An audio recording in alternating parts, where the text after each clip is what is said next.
Hello दोस्तों, स्वागत है आपका साहित्य मार्ग यूट्यूब चैनल में। आज की कहानी है राजकुमारी की प्रतिज्ञा। प्राचीन काल में नरेंद्र वर्धन नामक एक राजा थे। उनकी एक बेटी थी जिसका नाम जयश्री था। राजकुमारी को शिकार का बहुत शौक था। वो अक्सर अपने सैनिकों के साथ आसपास के जंगलों में शिकार करने जाया करती थी।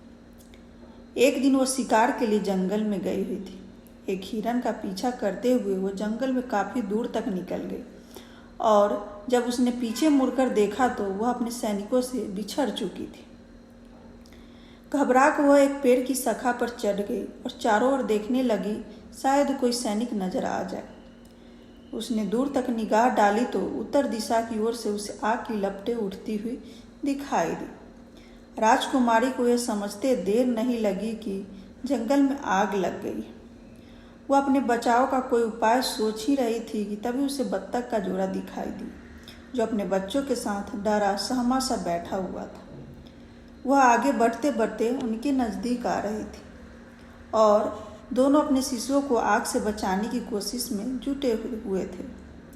जब आग उन तक पहुंच गई तो नर बत्तख पत्नी और बच्चों को छोड़कर उड़ गया, जबकि दूसरी ओर मादा बत्तख ने अपने पंखों से अपने बच्चों को पूरी तरह ढांप लिया। राजकुमारी वृक्ष के डाल पर बैठी सारा नज़ारा देख रही थी। उसने सोचा, सभी नर स्वार्थी होते हैं, सारे नर एक से होते हैं, चाहे पशु हो, पक्षी हो या मनुष्य हो, कोई फर्क नहीं पड़ता। इसलिए मैं तो आज से किसी भी पुरुष से कोई वास्ता नहीं रखूंगी।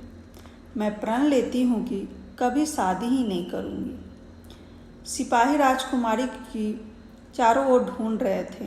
तभी एक सिपाही की नज़र राजकुमारी पर पड़ी, जो एक पेड़ पर चढ़कर बैठी हुई थी। सिपाहियों की मदद से राजकुमारी पेड़ से नीचे उतरी। इसके बाद वो बचते बचते जंगल से निकल गए और राजमहल की ओर लौट गए।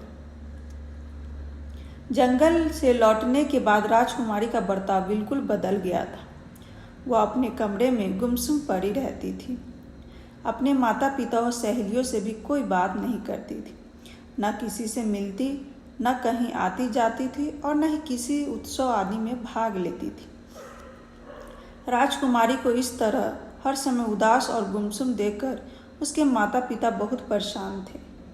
रानी ने कई बार राजकुमारी से उसकी उदासी का कारण जानना चाहा, पर वह टाल जाती। बार बार पूछने पर उसने एक दिन रानी को जंगल में घटित घटना बता दी।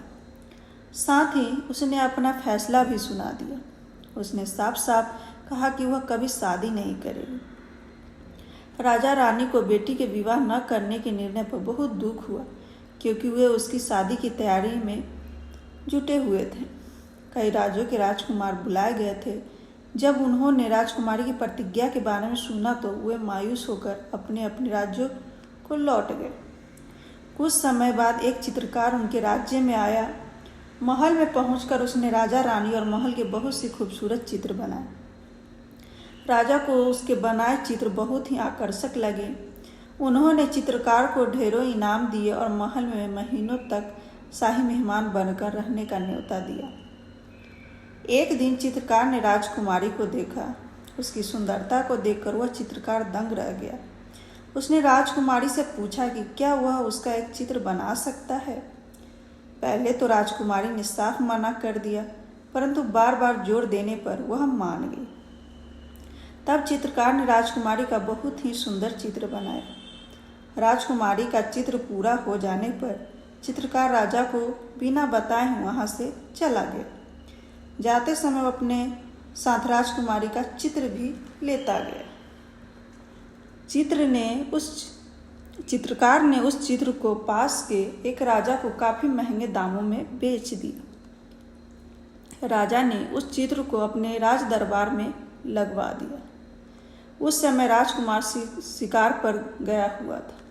लौटकर जब उसने राजकुमारी का खूबसूरत चित्र देखा, देखते ही वो राजकुमारी की सुंदरता पर मोहित हो गया।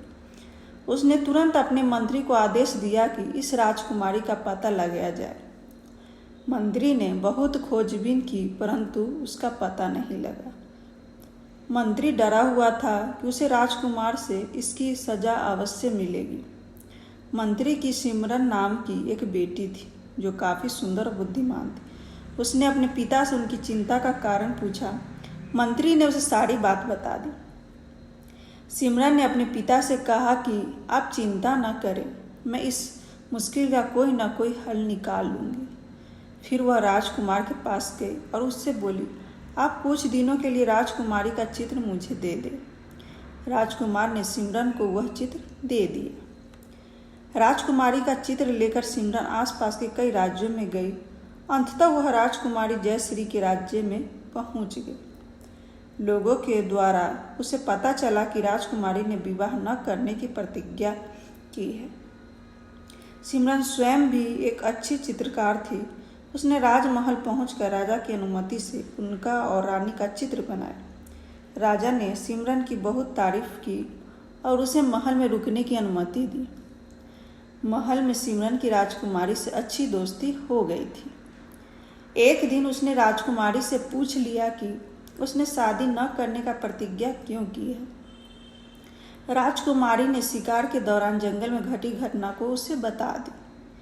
सुनकर सिमरन चुप हो गई। फिर उसे एक युक्ति सूझी। उसने एक चित्र बनाया जिसमें एक राजकुमार पेड़ पर बैठा हुआ था। जंगल में आग लगी हुई थी और एक हिरन अपने बच्चों को आग से बचाने की कोशिश कर रहा था, जबकि मादा हिरन जान बचाकर भाग रही थी। उसने राजकुमारी को चित्र दिखाया। चित्र देखकर राजकुमारी भड़क गई। उसने सिमरन को डांटते हुए कहा, तुम इस चित्र से क्या साबित करना चाहती हो? सिमरन ने उत्तर दिया, राजकुमारी, यह चित्र मैंने अपने राजकुमार के कहने पर बनाया है।